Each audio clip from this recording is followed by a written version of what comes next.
growing rapidly. 20,000 new converts each year, 4 times as many women as men. The majority are women with an average age on conversion of 27. Wearing traditional Islamic veils can be seen walking through the picturesque streets of Old Havana.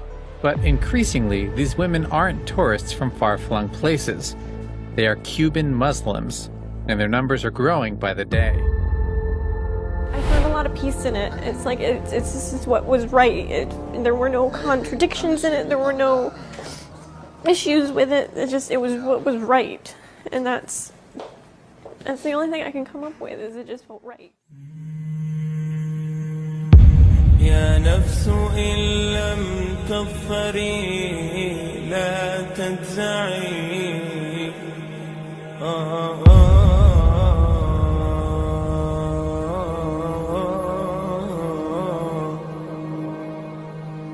يا نفس إن لم تظفري لا تجزعي وإلى موائد جود مولاك ارعي. Today, at the Illumination, let's shed light on a phenomenon that's sending shockwaves through Western society, the increasing number of women converting to Islam. And let me tell you, it's not because they're oppressed or brainwashed, as the media loves to portray. Why do so many women become Muslim these days? Why do Because they so want to many be women in the oppressed. West? Is that what you're going to tell me? No. Why do so many? Because they want to be oppressed. It's because they're waking up to the harsh realities of the so-called liberal values that have failed them miserably. But before we proceed further in this video, I would recommend you to subscribe to this channel for more of such content and to leave a like if this video resonates with you. For decades, women have been sold the lie that female freedom means embracing casual sex, prioritizing career over family, and rejecting traditional gender roles.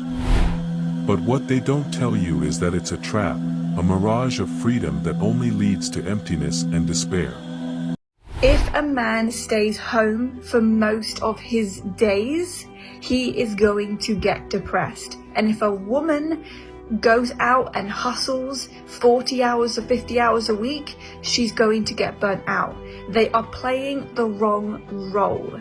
This is why you see so much depression in men, and it's why it's gone up. There's more men at home, more men on social media, more men playing video games than ever, and there's more women outside of the home. There's more women hustling and trying to do what men can do, even though that is far from what we should be doing. We are fluid.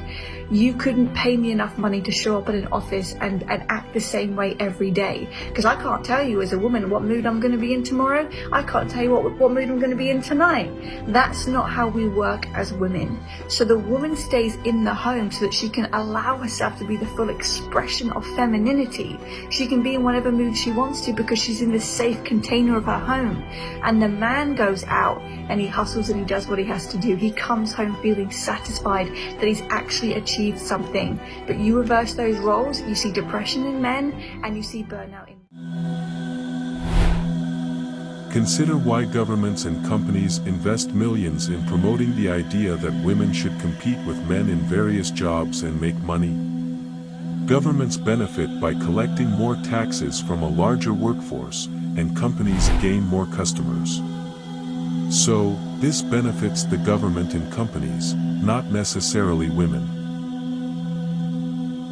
Numerous companies exploit women's emotions for their own gain. For example, consider this clip from a video posted on this channel a few years back.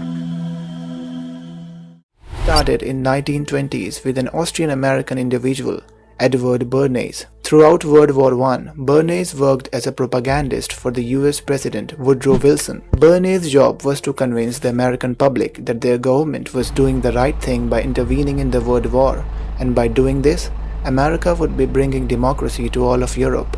And democracy was the buzzword back then. Everyone was fascinated about it. Having successfully done his job at shaping public perception and being amazed by how easily so many people had fallen for a cheap slogan, Bernays began to wonder if he could use the same techniques after the war into the subconscious mind of the masses. He was quickly hired by corporations to help them sell more products. One of his earliest clients was the American Tobacco Company that wanted to lure in more female smokers. Smoking at that time was considered bad for women, which meant that tobacco companies were missing out on about 50% of potential smokers or consumers. Bernays' task was now to change that. To remove the social stigma attached to women smoking cigarettes, he staged a bogus protest at the 1929 Easter Day Parade in New York, marching out a group of young, fashionable women and branded their cigarettes as torches of freedom. The press broadcasted Bernays' stunt across the country and helped cigarettes look cool to the potential buyers. And this worked because women who had just won the right to vote, words like freedom, justice, equality, which were attached to Bernays' protest, made more sense. So he was ready with a phrase which was torches of freedom. And so here you have a symbol, women, young women, debutantes, smoking a cigarette in public with a phrase that means anybody who believes in this kind of equality pretty much has to support them in the ensuing debate about this, because torches of freedom. In a world where femininity is often seen as a weakness, Islam celebrates it as a strength. It recognizes the inherent dignity and worth of women and provides a framework for living that honors their unique roles as daughters, wives, and mothers. By embracing Islam, women are liberated from the suffocating expectations of society and can finally experience true freedom by surrendering themselves to the worship of one true God, their Creator. The West, where confusion exists even in the basic concepts like the definition of a woman and the number of genders, Islam offers a clear and straight path, with the Quran as a guiding force for the believing women. But that's not the only reason women are flocking to Islam. Many of them are drawn to the logic and simplicity of its monotheistic belief system. In a world plagued by confusion and spiritual emptiness, Islam offers a clear and coherent understanding of God as the one and only creator of the universe. In Islam, there is only one God and one God only. Allah is one. Monotheistic, relating to or characterized by the belief that there is only one God, period. Unlike other religions that have diluted the concept of monotheism with notions of Trinity or multiple deities, Islam stands firm in its affirmation of the oneness of God. And let me tell you, there's a deep sense of peace and clarity that comes from knowing that you're worshiping the one true God, without any intermediaries or distractions. It transcends cultural boundaries and unites believers from diverse backgrounds under the common belief in the oneness of God.